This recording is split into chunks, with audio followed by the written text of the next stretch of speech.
মাত্র ৩ মাস বয়সী অসুস্থ এক শিশুকে হাসপাতালের মেঝেতে রেখে উধাও হয়ে যান মা।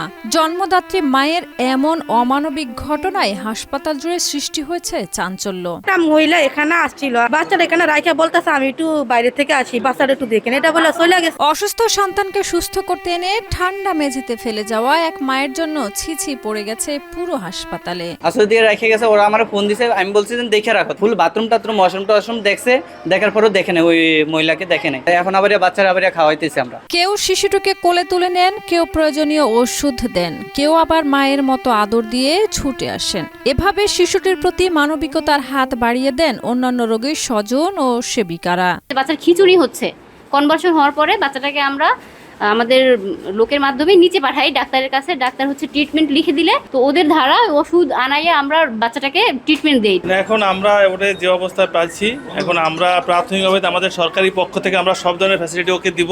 অসহায় শিশুটির কান্নায় ভারী হয়ে উঠে চারপাশের পরিবেশ, চিকিৎসক, নার্স ও উপস্থিত স্বজনরা হতবাক হয়ে পড়েন এই নির্মম বাস্তবতায়।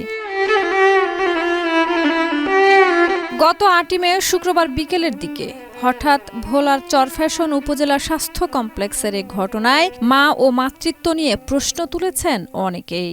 এটা সমাজের একটা অবক্ষয়। একটা মা 10 মাস 10 দিন গর্ভে ধারণ করে একটা সন্তান এভাবে ফেলে রেখে যেতে পারে, এটা আসলে আমাদের সমাজের একটা নৈতিক অবক্ষয়। এরই মধ্যে মানবিকতার এক উজ্জ্বল দৃষ্টান্ত স্থাপন করেছেন আরিফ হোসেন নামের এক যুবক। খবর পেয়ে তিনি তার স্ত্রীকে সঙ্গে নিয়ে দ্রুত হাসপাতালে ছুটে আসেন এবং অসহায় এই শিশুটির দায়িত্ব গ্রহণের ইচ্ছা প্রকাশ করেন। মানবিক এই উদ্যোগে আবেগ আপ্লুত হয়ে পড়েন উপস্থিত সবাই। আমার ওয়াইফের নিয়েছিলাম বাচ্চারা খাওয়ার জন্য, ইমার্জেন্সিতে নেওয়ার পরে ডাক্তার তারপরে আর কি ভর্তি করছে, ভর্তি করে তারপর ট্রিটমেন্ট চালাইতে আছি আর কি। আমরা দায়িত্ব আমরাই নিতেছি আর কি। মা যদি আসে, যদি ডকুমেন্ট দিয়ে যদি নিতে পারে তাহলে আমার কাছ থেকে নিবে, আমরা দিব।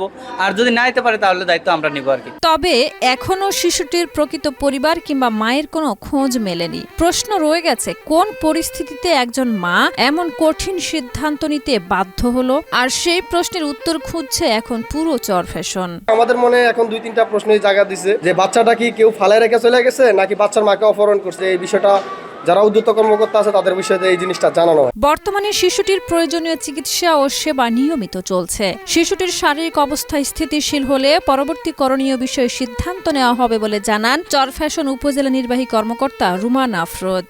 বাচ্চা হসপিটালে রেখে তার মা চলে গেছে, পরে সেই বাচ্চাটা আমরা সবার সাথে কথা বললে আমাদের সমাজসেবা অফিসার ছিল, আমাদের ইউএইচসি মহোদয় ছিল, সবাই ছিল। ট্রিটমেন্ট দরকার তার প্রথমে, তো এভাবে আমরা ট্রিটমেন্টের সাথে আছি। এখন বাচ্চাটা সুস্থ হলে তখন আমরা সিদ্ধান্ত নেওয়া যাবে।